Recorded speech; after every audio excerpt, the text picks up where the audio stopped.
मेरा नाम महाराजा है के नगर में मेरा एक सलून है। दोस्तों, विजय सेतुपति और अनुराग कश्यप स्टारर फिल्म महाराजा ओटीटी पर रिलीज होते ही सभी इस फिल्म का बहुत ही ज़्यादा तारीफ कर रहे हैं। इस फिल्म में अनुराग कश्यप और विजय सेतुपति की अदाकारी के साथ साथ इस फिल्म की स्टोरी, डायरेक्शन, अदाकारों की परफॉर्मेंस और इस फिल्म की कहानी को जिस खूबसूरती, थ्रिलर और सस्पेंस के एलिमेंट के साथ डायरेक्टर ने बहुत ही खूबसूरती से दिखाने की कोशिश की है, उसमें वो 100% कामयाब हुए हैं। आज की इस वीडियो में फिल्म महाराजा के रिव्यू के साथ इस फिल्म की पूरी कहानी भी आप सबके लिए लेकर आया हूं। तो जिसने इस फिल्म को देखा है और इसकी कहानी को समझने में मुश्किल आ रही है, तो आज की इस वीडियो को देखने के बाद यकीनन आपको इस फिल्म की कहानी मुकम्मल तौर पर समझ में आ जाएगी। तो वीडियो के साथ आखिर तक जुड़े रहिए। पसंद आए तो लाइक करें, शेयर करें और दोस्तों, अगर आप चैनल पर नए हैं तो चैनल को सब्सक्राइब कीजिए, साथ ही बेल के आइकन को भी दबाइए ताकि मेरी हर नई वीडियो सबसे पहले आप देख सके। दोस्तों, नेटफ्लिक्स पर रिलीज होने वाली फिल्म महाराजा, जिसमें विजय सेतुपति और अनुराग कश्यप के साथ बहुत सारे और अदाकारों ने भी अदाकारी का मुजाहरा किया है। अगरचे इस फिल्म की कहानी देखने के बाद आप समझते हैं कि इस कहानी को देखकर आपने अपना वक्त ज़ाया नहीं किया और डायरेक्टर ने जिस तरह से एक आम कहानी को बहुत ही खूबसूरत तरीके से थ्रिलर, मिस्ट्री और बहुत सारे सस्पेंस के एलिमेंट्स के साथ स्क्रीन पर पेश किया है और फिल्म देखने वाले अपनी आंख झपकना भूल जाते हैं, तो ये मेरे ख्याल में डायरेक्टर की एक बहुत बड़ी कामयाबी है। फिल्म देखने के बाद आप यकीनन ये सोचते होंगे कि फिल्म की कहानी कहाँ से शुरू हुई, कहाँ पर ख़त्म हुई, एक सिरा दूसरे के साथ जोड़ते हुए आप अपने जहन पर जोर डालेंगे। लेकिन जब आपको कहानी समझ में आ जाएगी तो यकीनन मेरी तरह आप यही सोचते होंगे कि फिल्म की कहानी अगरचे एक बहुत ही आम और सिंपल सी कहानी है, लेकिन डायरेक्टर ने इस कहानी को जिस खूबसूरती से नए ढंग के साथ और अपने स्टाइल से पेश किया है, यकीनन फिल्म देखने वाले इसको ज़रूर पसंद करेंगे। फिल्म की कहानी शुरू होती है विजय सेतुपति और उसकी बेटी, जो कि शहर से बहुत दूर रहते हैं। अब उसके पीछे की कहानी क्या है, इसकी कहानी जानने के लिए आपको इस वीडियो को आखिर तक देखना होगा। दोस्तों, विजय सेतुपति और उसकी बेटी जो कि पढ़ रही होती है और वो स्पोर्ट्स में बहुत ही ज़्यादा दिलचस्पी रखती है। अब विजय सेतुपति अपनी बेटी की हर ख्वाहिश पूरी करता है और उसकी मां ना होने के बावजूद भी उसकी मां की कमी उसको कभी भी होने नहीं देता। उसकी बेटी स्पोर्ट्स के एक इवेंट के लिए शहर से बाहर जाती है। उसी दौरान विजय सेतुपति के घर में कुछ चोर घुस आते हैं और उनके घर से एक ऐसा डस्टबिन उठाकर लेकर चले जाते हैं जो कि विजय सेतुपति और उसकी बेटी के लिए बहुत ही ज़्यादा दिल के करीब होता है और वो उनको लक्ष्मी कहते हैं। असल में ये जो बिन होता है ये महाराजा और उसकी बेटी के लिए इसलिए भी दिल के बहुत करीब होता है क्योंकि बकौल महाराजा एक ट्रक के हादसे में जब उसकी बीवी मर जाती है और उसके साथ ही उसकी बेटी भी होती है, लेकिन उसकी बेटी के ऊपर ये डस्टबिन आकर गिर जाता है जिसकी वजह से उसकी बेटी की जान बच जाती है। उस दिन के बाद महाराजा और उसकी बेटी के लिए ये डस्टबिन नहीं बल्कि लक्ष्मी होता है और इसी वजह से महाराजा और उसकी बेटी इस डस्टबिन को लक्ष्मी कहकर पुकारते हैं और इसकी बहुत ज़्यादा देखभाल करते हैं। अब चोर उनके घर से वो डस्टबिन लेकर चले जाते हैं। महाराजा पुलिस स्टेशन जाता है और एफआईआर दर्ज करना चाहता है कि उनके घर से डस्टबिन चोरी हो गया है। अब पुलिस वाले उनकी एफआईआर नहीं लेते क्योंकि उनके ख्याल में डस्टबिन एक 300-400 रुपये का एक आम सी चीज़ होती है और उसके लिए वो एफआईआर दर्ज नहीं करते। लेकिन महाराजा उनको बताता है कि ये डस्टबिन नहीं बल्कि लक्ष्मी है जो उनके दिल के बहुत करीब है। अब महाराजा लक्ष्मी यानी उस डस्टबिन को ही ढूंढ रहा है या उसके पीछे कोई और कहानी है? जी हाँ, इसके पीछे रोंगटे खड़ी करने वाली एक ऐसी कहानी है जिसे सुनकर और देखकर आप यकीनन हैरान होंगे। असल में 13 साल पहले जब महाराजा अपने सैलून में काम करता था, उसी दौरान अनुराग कश्यप सैलून के नाम से शहर में बहुत बड़ी डकैतियाँ करता है। वो अपने दोस्तों के साथ हर घर में डकैतियाँ करता है और घरों से नकदी और सोना उठाकर जब जाता है तो औरतों की इज्जत लूटने के बाद ही घर से निकलते हैं। लेकिन सेलोम की बीवी और उसकी बच्ची को इसके बारे में बिल्कुल भी नहीं पता होता। अनुराग कश्यप अपनी बीवी को बताता है कि वो अपनी छोटी बच्ची की हर ख्वाहिश पूरी करना चाहता है। उसी दौरान सेल्वम की बेटी की सालगिरह होती है और वो अपनी बेटी के लिए एक कीमती सोने का चेन खरीदता है। उसकी बीवी ये देखकर हैरान होती है कि इतने महंगे चेन की ज़रूरत क्या है, लेकिन सेल्वम अपनी बीवी को बताता है कि वो अपनी बेटी की हर ख्वाहिश पूरी करना चाहता है और चाहे वो डॉक्टर बने, वकील बने, जज बने, इसकी जो भी ख्वाहिश होगी मैं वो ज़रूर पूरी करूँगा। अब अगले दिन सेल्वम की बेटी की सालगिरह होती है।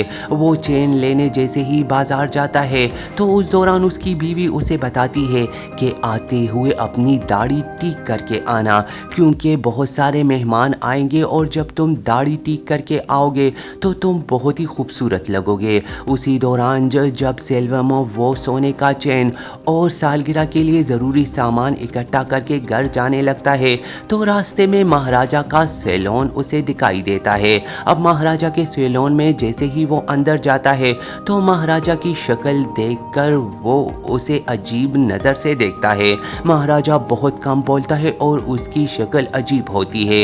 वो उसे शक की नज़र से देखता है। महाराजा उससे दाढ़ी ठीक करने की वजह पूछता है तो सेल्वम उसे बताता है कि उसकी बेटी की सालगिरह है। अब जैसे ही वो दाढ़ी ठीक करने के लिए मशीन उठाता है तो मशीन की बैटरी ख़त्म हो जाती है। अब महाराजा कैंची उठाकर सेल्वम की दाढ़ी ठीक करने लगता है, लेकिन सेल्वम उसे बताता है कि जाओ बाज़ार से बैटरियाँ लेकर आओ क्योंकि मैं मशीन से ही दाढ़ी ठीक करूँगा। जब महाराजा दुकान से बाहर जाता है तो सेल्वम का साथी उसे कॉल करके बताता है कि पुलिस उसके बहुत करीब है और वो जल्द ही पकड़े जाएंगे। सेल्वम ये सुनकर उसे बताता है कि तसल्ली रखो, ऐसा कुछ नहीं होगा। जैसे ही वो कॉल बंद करता है तो पीछे देखता है तो महाराजा खड़ा होता है और सेल्वम समझता है कि महाराजा ने उसकी सारी बातें सुन ली है। जब वो घर आता है जहाँ पर उसकी बेटी की सालगिरह की तैयारी होती है तो उसी दौरान वो देखता है तो उसकी बेटी के सोने का चेन नहीं होता। वो समझ जाता है कि महाराजा के सैलून में ही वो सोने की चेन रह गई है। वो अपनी साथी को बताता है कि महाराजा ने उसकी सारी बातें सुन ली है और वो उसे कत्ल कर देंगे। और जैसे ही वो घर से बाहर निकलता है तो महाराजा वो सोने का चेन लेकर उसके घर के साथ ही आता है, लेकिन साथ ही उसके साथ पुलिस भी होती है और सेल्वम समझता है कि महाराजा उसके पीछे पुलिस लेकर आई है क्योंकि उसने उसकी सारी बातें सुन ली थी। जबकि महाराजा तो उसके घर पर उसके दुकान पर रह जाने वाली सोने की चेन वापस करने आया था, लेकिन सेल्वम ये समझता है कि महाराजा ने उसको पुलिस के ज़रिए पकड़वाया है। उसी दौरान सारे इलाके में सेल्वम की बहुत ज़्यादा बेइज्जती होती है। उसकी बीवी उससे नफरत करने लगती है। सारे इलाके में सेल्वम की सारी शनाख्त हो जाती है कि शहर में डकैतियाँ और औरतों की इज्जत लूटने वाला और कोई नहीं सेल्वम था। उसके साथी को पुलिस मार देती है। अब 13 साल गुजर गए हैं। सेल्वम 13 साल जेल काटने के बाद जब जेल से निकलता है तो वो महाराजा से अपनी इज्जत और अपनी कैद का बदला लेना चाहता है। वो उस रात महाराजा के घर पर जाता है जिस रात उसकी बेटी शहर वापस आती है। वो स्पोर्ट्स के मुकाबले से वापस घर आती है और रूटीन की तरह गमले के नीचे घर की चाबी होती है। उसकी बेटी गमले के नीचे से चाबी उठाती है और वो जैसे ही कपड़े बदलने लगती है तो सेल्वम और उसके साथी उसके बदन को देख लेते हैं और उसकी बेटी को वो मार कर बहुत ज़्यादा ज़ख्मी कर देते हैं। उसी दौरान सेल्वम के साथी महाराजा की बेटी के साथ ज्यादती करते हैं और वो उसे मारना चाहते हैं, लेकिन सेल्वम उसे बताता है कि उसको छोड़ो, हम दोबारा आएंगे। उसी दौरान महाराजा अपनी बेटी के लिए जूते लेने बाजार जाता है। वो काफ़ी देर से आता है, लेकिन घर आकर उसकी बेटी बहुत ही ज़्यादा ज़ख्मी हालत में होती है। वो अपनी बेटी को लेकर अस्पताल जाता है और अपने घर से लक्ष्मी यानी उस डस्टबिन को भी साथ लेकर जाता है। उसकी बेटी उसे बताती है कि वो अपने साथ ज्यादती करने वालों से मिलना चाहेगी और उससे पूछना चाहेगी कि ये सब उन्होंने क्यों किया। अब 13 साल गुजरने के बाद सेल्वम अपनी इज्जत और अपने कैद का बदला तो लेना चाहता है और वो महाराजा के पीछे लगा होता है। महाराजा की बेटी महाराजा को बताती है कि उसमें एक आदमी की पीठ पर कान का निशान था। महाराजा पुलिस के सामने अपनी बेटी के बजाय बताता है कि जब चोर घर में घुस आए थे तो वो कपड़े बदल रहा था, जबकि असल में उसकी बेटी उस वक्त घर पर थी।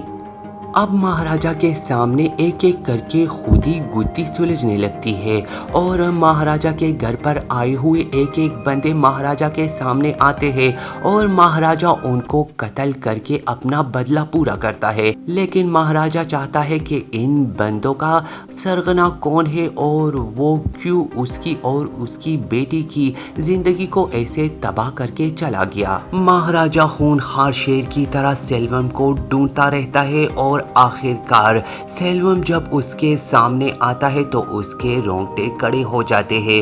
वो सोच में पड़ जाता है कि आखिर इस बंदे के साथ उसने क्या बुरा किया था जिसके बदले उसने उसकी जिंदगी बर्बाद की। सेल्वम महाराजा को बहुत ज़्यादा मारता है और उसे बताता है कि महाराजा ने उसको पुलिस के ज़रिए पकड़वाया।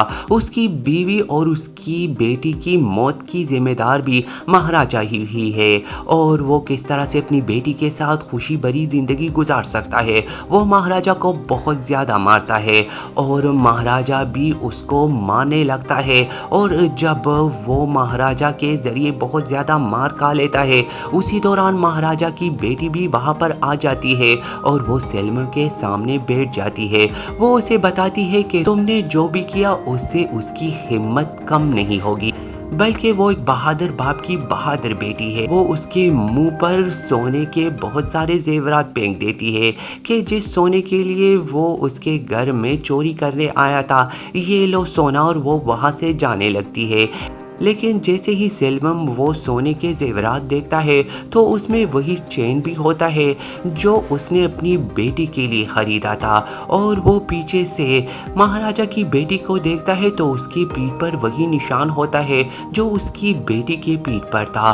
वो समझ जाता है कि महाराजा की बेटी कोई और नहीं बल्कि उसकी बेटी है, क्योंकि महाराजा की बीवी और बेटी उस ट्रक के हादसे में मर गए थे और सेल्वम की बेटी वहां पर बच गई थी और महाराजा ने उसे पाल पोस कर बड़ा कर दिया। सेल्वम ये देखकर रोता है, गिड़गिड़ाता है और महाराजा के सामने बहुत ज़्यादा मिन्नत समाजत करता है कि उसकी बेटी को उससे मिलाए, लेकिन महाराजा उसे बताता है कि ये उसकी बेटी नहीं बल्कि ये मेरी बेटी है। सेल्वम अपने किए पर बहुत ज़्यादा शर्मिंदा होता है। वो सोचता है कि जिस बेटी को वो बहुत ज़्यादा प्यार करता था उसकी आंखों के सामने ही उसने दूसरों के ज़रिए उसकी इज्जत लूटी और वो ये सदमा बर्दाश्त नहीं कर पाता। महाराजा और उसकी बेटी रिक्शे में बैठकर जैसे ही घर जाते हैं तो सेल्वम अपने गम को बर्दाश्त नहीं कर पाता और ऊपर बिल्डिंग से गिरकर मर जाता है। कहानी भी बहुत ही ज़बरदस्त है, तो यकीनन मैं आप सबको यही रिकमेंड करूँगा कि इस फिल्म को आप ज़रूर देखिए और कमेंट बॉक्स में मुझे बताइए कि आपको ये फिल्म देखकर कैसी लगी। यकीनन जिन दोस्तों को इस फिल्म की कहानी समझ में नहीं आई होगी, इस वीडियो को देखने के बाद कुछ हद तक उसकी कहानी समझ में आ जाएगी। तो दोस्तों वीडियो को लाइक करें, शेयर करें और मेरे चैनल पर अगर आप नए हैं तो मुझे सपोर्ट करें, मेरे चैनल को सब्सक्राइब करें, साथ ही बेल के आइकन को भी दबाइए ताकि मेरी हर नई वीडियो सबसे पहले आप देख सके। अगली किसी और वीडियो में आपसे फिर से बात होगी, तब तक आप सब अपना बहुत सारा ख्याल रखिए।